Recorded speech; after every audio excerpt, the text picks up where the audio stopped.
प्रणाम। आज बात करेंगे जो 18 मई को राहु गए हैं कुंभ राशि में, उसका हमारे जीवन पर क्या प्रभाव पड़ेगा हमारी राशि के अनुसार। याद रखिए चंद्र राशि की बात करेंगे। वैसे तो मैंने इस पे शॉर्ट्स बनाए थे, लेकिन आप लोगों के बहुत मैसेजेस आए, गुरुजी एक लॉन्ग वीडियो राहु पे चाहिए जिसमें आप डिटेल में थोड़ा सा हमें समझाएं कि कैसे करना है। तो मैंने कहा ठीक है, थोड़ा सा ये बात कर लेते हैं इस मसले पर। देखिए ध्यान से समझिएगा।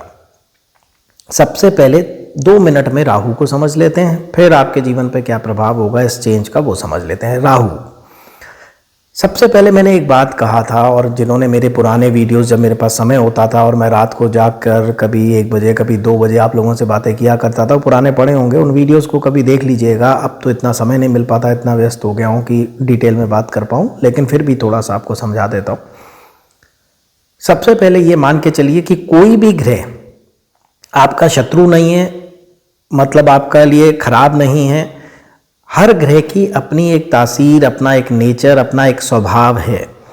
तो बदलती दशाओं के साथ, बदलते गोचर के साथ हमें खुद को बदलना होता है। ठीक है, बहुत छोटा सा एग्जांपल देता हूं। आपको चाहे गर्मी पसंद हो या ना पसंद हो, आपने शायद ही कभी कोई व्रत रखा हो, भगवान से पूजा की हो, उपाय किया हो कि इस साल गर्मी ना पड़े। करा है किसी ने?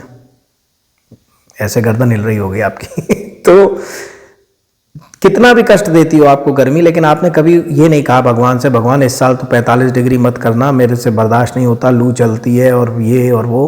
कुछ नहीं, हम अपने को एडजस्ट करते हैं मौसम के अकॉर्डिंगली कि गर्मियों में बाहर नहीं निकलना, सर ढक के रखना है, प्याज रख लेना अपने पास, लू नहीं लगेगी, ठंडा मतलब पानी पीते रहना है, या जो भी जिसका भी जो भी इन्वायरमेंट है उस हिसाब से वो करता है उपाय। सर्दियों में क्या उपाय करते हैं? गर्म कपड़े पहन लेते हैं, आग जला लेते हैं, हीटर लगा लेते हैं, रजाई ले लेते हैं, उपाय करते हैं। तो अब ऐसे ही राहु है, ऐसे ही केतु है, ऐसे ही सूर्य चंद्र मंगल गुरु शुक्र शनि है। हमने इनकी दशाओं में सबसे पहले तो क्या करना है? अगर तो मित्र हैं फिर तो कोई दिक्कत नहीं। अगर इनकी कई राशियां ऐसी जगहों पे पड़ती हैं जो उतनी अनुकूल नहीं हैं, तो हमें क्या परहेज करने हैं, ये अगर हम समझ गए तो हमें कोई भी बड़े उपाय की ज़रूरत कभी नहीं पड़ेगी। अंडरस्टैंडिंग है और अकॉर्डिंग टू ग्रह खुद को बदलना है। क्या करना है क्या नहीं करना इस ग्रह में, ये समझना है। राहु जो है वो सबसे पहले तो समझ लीजिए केवल ये है, बुद्धि सर है और बहुत शार्प है। सिर्फ ये है कि एक इतना शैतान बच्चा है कि अगर इसको आप कोई बड़ा काम नहीं देंगे, इसको उलझा के नहीं रखेंगे, इसको बड़े उसमें नहीं लगाएंगे, तो ये फिर तोड़ा फोड़ी मचाएगा, क्योंकि इसमें एनर्जी बहुत है। तोड़ा फोड़ी क्या होगा? साइकोलॉजिकल इश्यूज होंगे। देखिए जिनका भी राहु नेगेटिव चल रहा है, रातों को नींद खराब होगी, पेट खराब रहेगा, एंजाइटी रहेगी, डिप्रेशन रहेगा, चिड़चिड़ापन रहेगा, रोना आएगा बात बात पे, साइकोलॉजिकल इश्यूज, ओसीडीज, स्किज़ोफ्रेनिक, इस तरह की चीज़ें जो हैं वो होंगी। और जिन लोगों का पॉजिटिव है वो बनेंगे मुकेश अंबानी, वो बनेंगे अमित शाह जी, वो बनेंगे आपके सचिन तेंदुलकर, वो बनेंगे शाहरुख खान, वो बनेंगे राजेश खन्ना। मतलब कि स्टार बना देगा आपको, सेलिब्रिटी बना देगा। अब करना क्या है इसमें, ये हम सबके लिए बहुत ज़रूरी है। राहु में व्यस्त रहें, क्रिएटिव रहें जब भी राहु चल रहा हो, और एम्बिशंस को अपने बड़े रखें, क्योंकि एम्बिशियस प्लैनेट है। इसको आप ज़्यादा तृप्ति दिखाओगे कि बस और कुछ नहीं चाहिए, तो एडिक्शन बिल्कुल ना करें। अभी आप लोग सोच रहे होंगे एडिक्शन से मतलब है कि शराब ना ज़्यादा पिएं, सिगरेट ना ज़्यादा पिएं। भाई वो तो है ही है। बच्चों को वीडियो गेम का, टीवी का एडिक्शन, लेडीज़ को घर की ये पाकिस्तानी सीरियल, ये कोरियन सीरियल, पता नहीं मुझे क्या क्या बताते रहते हैं जब फ़ोन आते हैं कि भाई इन चीज़ का एडिक्शन हो गया है। एक बहुत बड़ा एडिक्शन राहु का है, और वो है पूजा का एडिक्शन। लोग 4-4, 5-5, 6-6 घंटे पूजा कर रहे हैं, बचे हुए टाइम में बाबाओं ज्योतिषियों के धक्के खा रहे हैं। तो ये भी एक एडिक्शन है राहु का। तो अति हर चीज़ की बुरी है राहु में, ये याद रखेगा। अति पूजा की भी बुरी है राहु में, ये मैं फिर आपको बोल रहा हूँ। अनटिल एंड अनलेस आपको सन्यासी नहीं बनना है, अनटिल एंड अनलेस आपका धर्मी पाथ ही, आपका मार्ग ही यही है। ठीक है, तो अपनी साइकोलॉजिकल हेल्थ, अपनी मेंटल हेल्थ राहु में आप सब लोगों ने चेक रखनी है। ठीक है, अपनी नींद अच्छी रखनी है, एडिक्शन नहीं रखना है। ये 3 चीज़ें कर ली, राहु से अच्छा कोई ग्रह है ही नहीं। जो पैसा राहु दे सकता है, जो ऐशो आराम राहु दे सकता है, जो क्रिएटिविटी राहु दे सकता है, जो नेम एंड फेम राहु दे सकता है। और मैं यहाँ पर ठोक कर बोल रहा हूँ आपको, गारंटी के साथ, किसी की भी पत्री उठा लीजिए, इससे अच्छा ग्रह ये सब चीज़ें देने के लिए दूसरा कभी नहीं देखा गया है। किसी भी सेलिब्रिटी की पत्री उठा लीजिएगा, एलॉन मस्क से लेके यहाँ तक कि कहीं की भी। अब बात करते हैं 18 मई को कौन सी राशि में ये कहाँ गए हैं और किन चीज़ों का हमें ध्यान रखना है, किन चीज़ों का हमें फ़ायदा लेना है। तो सबसे पहले मेष राशि। मेष राशि के 11वें भाव में गए हैं। 11वां भाव बहुत ही शुभ भाव है, आय या लाभ इसका स्थान है। तो हमें क्या करना है कि हमें अपनी इनकम बढ़ाने के लिए सोचना है, लाभ कैसे ज़्यादा हो इस पे क्रिएटिव आइडियाज़ लगाने हैं। अब हम सिर्फ बैठ के वही नहीं कर सकते कि हाँ जी जो कर रहे थे वही कर रहे हैं, नहीं। नौकरी वाले सोचेंगे कि कैसे आए यहाँ लाभ बढ़े, सरकारी नौकरी वाले जो रिश्वत नहीं लेते हैं वो सोचेंगे कहाँ सही इन्वेस्टमेंट हो, किस प्लॉट में, किस शेयर में कि बढ़िया रहे, ठीक है। बिजनेस वाले हर हालत में अपने बिजनेस को बढ़ाने का, इनकम को बढ़ाने का सोचेंगे, ठीक है। तो ये कर्म हमें करने हैं, इसमें कोई डोंट्स नहीं है, इसमें कोई वैसी वाली बात नहीं है। मतलब मानसिक स्थिति का तो मैंने सभी के लिए कहा है, ठीक है। अब बात करते हैं वृष राशि की। वृष राशि के 10वें भाव में आया है, कर्म का, कारोबार का भाव है। उसमें हमने इनकम बढ़ाने की सोचनी थी, इसमें हमने कारोबार बढ़ाने का सोचना है और अपने जो कर्म हैं वो थोड़े से out of the box creative करके कैसे हम व्यापार को बढ़ाएं, अपने काम को बढ़ाएं अपने, इस बारे में हमें सोचना है, राइट। बहुत अच्छा चेंज है ये, मेष राशि के लिए भी, वृष राशि के लिए भी, दोनों के लिए ही बढ़िया है। अब बात करते हैं मिथुन राशि की। मिथुन राशि के 9वें भाव में आए हैं। 9वां भाव जो है वो धार्मिक स्थान है, धर्म का स्थान है, धार्मिक यात्राएं भी करवाता है। तो इस 18 महीने में हमने अगर कुछ भी सोच रखा है कि भाई हम यहाँ जाएंगे, हमने ज्योतिर्लिंग करने थे, हमने कैलाश जाना था, हमने यहाँ जाना था, तो इतना भी चीज़ें सोची हुई हैं, जठेरों के जाना था, हमने कहीं भी जाना था, वो यही समय है जब आप ये यात्राएं करें, धार्मिक स्थानों के दर्शन करें और आपका राहु बहुत ही शुभ फल करेगा, भाग्य बढ़ाने वाला साबित होगा, क्योंकि ये भाग्य स्थान भी है और धर्म स्थान भी है। तो उसके बाद हम बात करते हैं कर्क राशि की। कर्क राशि के 8वें घर में आया है। 8वां घर जो है वो गुप्त विद्याओं का है, 8वां घर जो है गहराई का है, अध्यात्म का है, ठीक है। साथ साथ ये थोड़े से लॉस का घर भी है।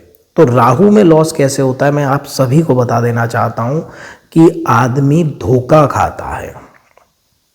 तो इस पीरियड में हम किसी पर ज़्यादा भरोसा नहीं करेंगे, ना इमोशनली ना फाइनेंशियली। मतलब राहु जनरल नहीं करता, 99% राहु में आपको चोर ठग मिलते हैं जो कि आपसे धोखा करते हैं। एक तो होता है कि साहब मैंने ही गलत शेयर ले लिए, कोई बात नहीं, किसी ने थोड़ी धोखा किया। एक होता है मेरा दोस्त उधार पैसे ले गया और उसके बाद वापस नहीं कर रहा है। एक होता है कि मुझे ठग के ले गया कि सोना दुगना कर दूंगा और ढक के ले गया, यहाँ ब्याज ज़्यादा देने का वादा किया और कंपनी ठग के ले गई। तो ये चीज़ें राहु है हमें देखनी है, मृग मरीच का, कि भाई सोने का हिरन है तो आप पीछे नहीं दौड़ेंगे, अपना दिमाग खुला रखेंगे, राइट। अब बात करते हैं सिंह राशि की। सिंह राशि के 7वें भाव में आया है। 7वां भाव पार्टनरशिप का भी है, विवाह का भी है, व्यापार का भी है। व्यापार बढ़ेगा, पार्टनरशिप बढ़ेगी। विवाह के लिए राहु मुझे थोड़ा सा मतलब कई बार मिसअंडरस्टैंडिंग कराता है, तो मुझे क्या करना है, 18 महीने अगर कोई बहस होती भी है पत्नी के साथ, पति के साथ, तो मुझे अवॉइड कर देने हैं कि राहु जरा बात का बतंगड़ बना रहे हैं, मज़े ले रहे हैं, इनका सेंस ऑफ ह्यूमर थोड़ा सा ऐसा ही है। तो मुझे ज़्यादा टेंशन नहीं लेनी है अपनी पारिवारिक लाइफ में, ठीक है। कुछ बोल दिया, एक कान से सुनिए, दूसरे कान से निकालिए, अपने व्यापार पे ध्यान दीजिए और उसको बढ़ाते चलिए, राइट। अब बात करते हैं कन्या राशि की। कन्या राशि के 6ठे भाव में आ रहे हैं।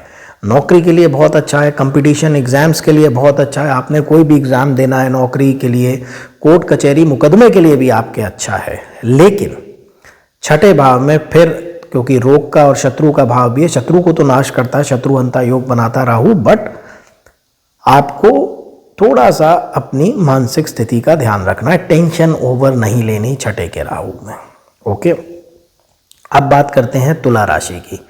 5वें भाव में आ रहे हैं, ठीक है। बहुत शार्प इंटेलेक्चुअल आपको आइडियाज़ देंगे, उनमें से कोई भी आइडिया पकड़ लीजिएगा तो आपका नया काम स्टार्ट हो जाएगा। लेकिन एट द सेम टाइम बच्चों से संबंधित थोड़ी सी स्ट्रेस दे सकते हैं, तो बच्चों पे थोड़ा सा एक्स्ट्रा ध्यान देने की ज़रूरत है। जो लोग पढ़ाई वगैरह करना चाहते हैं उनके लिए भी ये अच्छा मौका है, कुछ नया लर्निंग करना चाहते हैं, कुछ नया टेक्नोलॉजी सीखना चाहते हैं, तो वो भी बहुत बढ़िया है। वृश्चिक राशि के चतुर्थ स्थान में आएगा 110%। घर पे खर्चा बहुत अच्छी बात है, रेनोवेट करा सकते हैं, नया घर ले सकते हैं, नई प्रॉपर्टीज़ ले सकते हैं आप।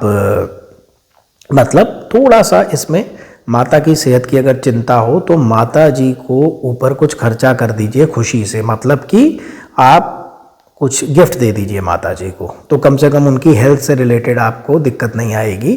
भाई माता जी के लिए मैंने कुछ दक्षिणा दे दी, राइट। तो बाकी पब्लिक रिलेशन प्रॉपर्टीज़ के लिए बहुत अच्छा रहेगा। धनु के लिए तीसरे घर में आ रहे हैं, बहुत ही एक्सेलेंट है। पराक्रम को बढ़ा देंगे, यात्राओं को बढ़ाएंगे, पॉजिटिव करेंगे। जो लोग सोशल मीडिया से रिलेटेड हैं उनका बढ़ेगा, नए सोर्स ऑफ इनकम बढ़ेंगे और बाजी पलटने वाला हो सकता है, बहुत बढ़िया हो सकता है। खासकर जिनकी राहु की दशा है वो डबल मेहनत करें, बड़े के लिए काम करें, छोटी छोटी चीज़ों में उलझना छोड़ दें। जैसे कई बार हम अपना दिमाग लगाते हैं, बल्ब फ्यूज़ हो गया, ये हो गया, सफाई कर लो, ये कर लो। आपको थोड़ा बड़ा सोचना है, छोटा का लॉस भी हो तो परवाह मत करिएगा, थोड़ा बड़ा सोचिएगा।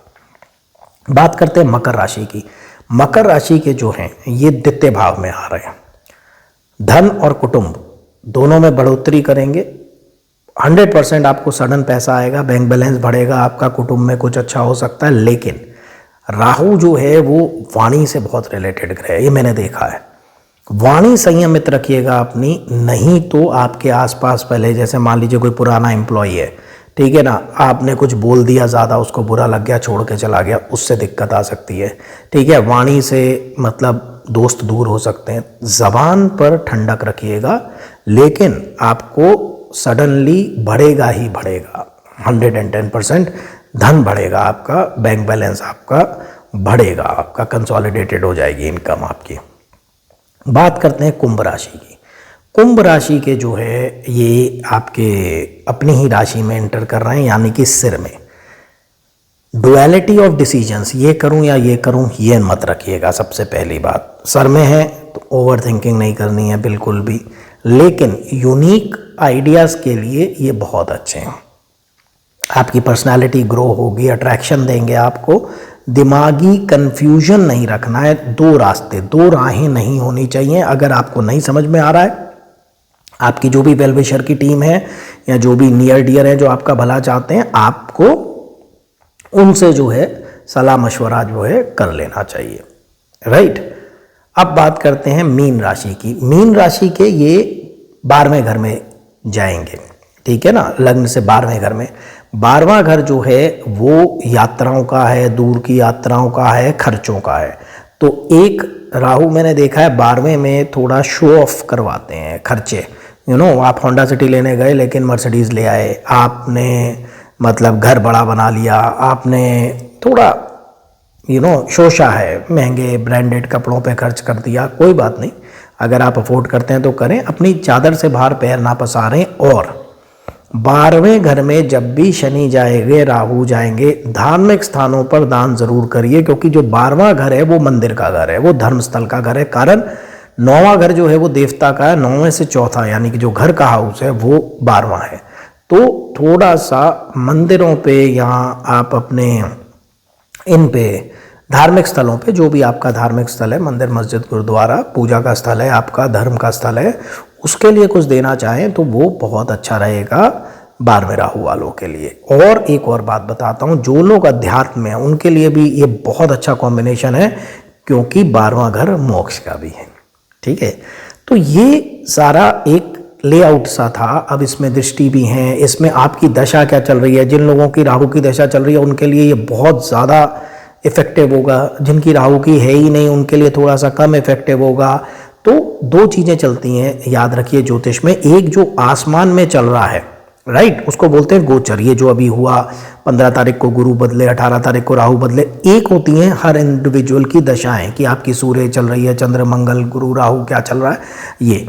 तो जिन लोगों के राहु चल रहे हैं उनके लिए ये चेंज बहुत ज़्यादा इंपॉर्टेंट है, लेकिन बाकी हम सबके लिए भी है।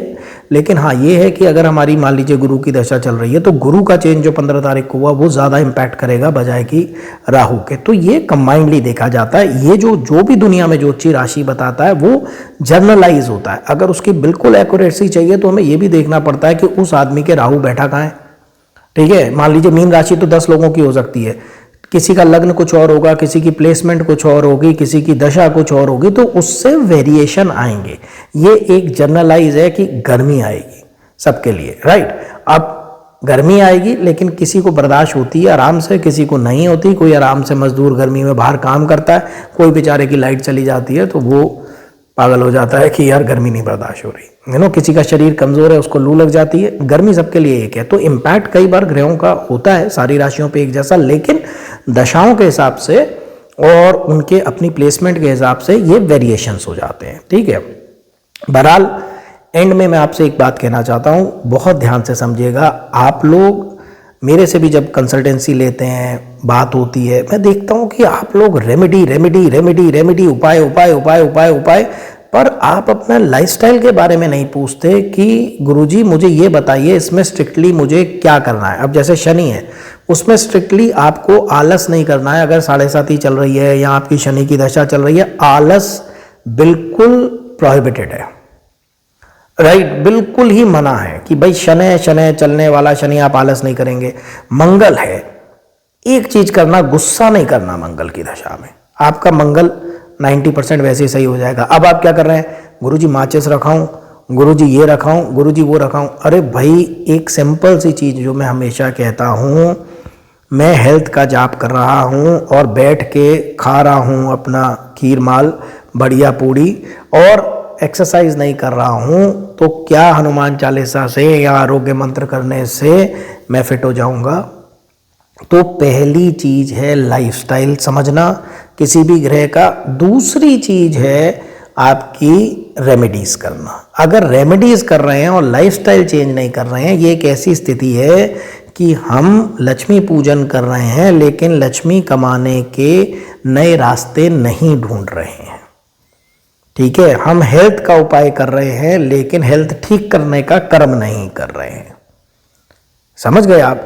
तो जैसे मैंने कहा कि राहु में ब्रेन को व्यस्त रखना है, खाली नहीं बैठना है। ओवर थिंकिंग ऐसे नहीं रुकेगी, उसको समय ही मत दो। ये कहीं ना कहीं से डराने की, परेशान करने की कोशिश करता है, राइट। अब आपको मैं बताता हूं, जब मेरा राहु चलता है तो मुझसे क्या कहता है, मुझे लाइफ में ईश्वर की कृपा है कि कोई ऐसा परेशानी नहीं है, परंतु मेरा काम क्या है कि सुबह से रात तक मैं इतने भयानक केसेस देखता हूं कि इंसान हिल जाए। छोटे बच्चे को कैंसर, ऑटिज्म, पति पत्नी के झगड़े बुरी तरीके से, उसके बाद फाइनेंशियल डिजास्टर, कैंसर हो गया, बहुत अच्छे थे सड़क पर आ गए, रोते बिलखते लोग। कई सुसाइडल फ़ोन करते हैं कि सल्फास रख के बैठे हैं, गुरुजी आपने हल नहीं किया तो आप लास्ट उम्मीद है हम खा लेंगे। दिन भर में लोगों की मतलब बुरी से बुरी समस्याएं कि जहां इंसान को लगे कि यार ये आदमी ने आत्महत्या क्यों नहीं की, इतना मजबूत कैसे, इतनी प्रॉब्लम्स आ गई इसके सामने। जिंदगी भर संघर्ष करते लोगों की ये सब की। तो राहु कहता है यार अरे साइकोलॉजिकली इफेक्ट करो ब्रेन को। लेकिन मैं इतना समय ही नहीं देता था उसको सोचने का कि मेरे पास खाली समय बचे और मैं सोचूं। आप जानते हैं मैंने क्या रेमेडी की? अब मेरा तो ये काम भगवान ने लगाया कि भाई आपको सुबह से शाम तक दुख सुनना है, प्रॉब्लम सुननी है। कितने लोग आते हैं जो हंसते खेलते फ़ोन करते हैं अपॉइंटमेंट लेके, गुरुजी बहुत अच्छा चल रहा है और बताइए और अच्छा कैसे हो जाए। कोई नहीं करता है, सब समस्याओं में फ़ोन करते हैं। तो अब एक आदमी मेरे जैसा जिसकी सुबह से रात तक सिर्फ उसने संसार की समस्याएं देखनी है, तो उसका ब्रेन भी कहेगा कि भाई तू कैसे सुखी है जब सारे दुखी हैं, तो राइट। तो मैंने क्या किया आपको मैं क्लियर बताता हूं कि अपने को इतना व्यस्त कर दिया कि समय ना मिले। और मैंने देखिए अब लाइफस्टाइल रेमेडी देखिए, अभी इंडिया पाकिस्तान का युद्ध चल रहा था, मैंने एक न्यूज़ नहीं देखी, ना अपने मोबाइल पे जितने व्हाट्सएप आए, ना वो तो खैर वैसे भी नहीं देख पाता हूँ, ना मैंने अखबार पढ़ा। ठीक है, गद्दी पे बता रहा हूँ आपको, मैंने अखबार नहीं पढ़ा पूरे वॉर के दौरान, कुछ नहीं। प्रार्थना की अपने देश के लिए, बस इतनी सुबह की प्रार्थना में मेरे देशवासियों की रक्षा करना, ईश्वर देश की रक्षा करना, सबका भला करना, दैट्स इट। क्योंकि मुझे पता था उस पर मैं इतना चिंतन मंथन अगर करूँगा, राइट, कि ये कितने मर गए, कितने जी गए, कैसे हुआ, क्या हुआ, इतना। और अगर मेरा कोई सजेशन भी होगा तो अभी मोदी जी व्यस्त थे तो मेरा सजेशन ले नहीं पाते, तो मैंने कुछ भी वो नहीं देखा। मैं कोई भी गलत न्यूज़ नहीं देखता, बाई चांस टाइम नहीं मिलता, कभी आ भी जाए, अखबार नहीं पढ़ता हूँ, कोई न्यूज़ चैनल नहीं देखता हूँ, कुछ नहीं, कहीं से कोई नेगेटिविटी नहीं। अब हमारा लोकल अखबार खोलोगे, आज से 6-7 साल पहले जब मैं पढ़ता था तो देख लेता था नज़र, अच्छा ये गाड़ी घट में गिरी, इतने लोग मर गए, क्या उससे मैं गाड़ी धीरे चलानी शुरू कर दूंगा? ठीक है, अरे यहाँ बलात्कार हो गया, अरे यहाँ बच्ची के साथ ऐसा हो गया, अरे यहाँ पर ये हो गया, अरे कचरा कचरा कचरा कचरा कचरा। इससे बेटर है कि मैं इतना कचरा डालूं, मैं सिर्फ अपने भगवान से प्रार्थना करूं कि सबको खुश रखना, सबको सुखी रखना भगवान।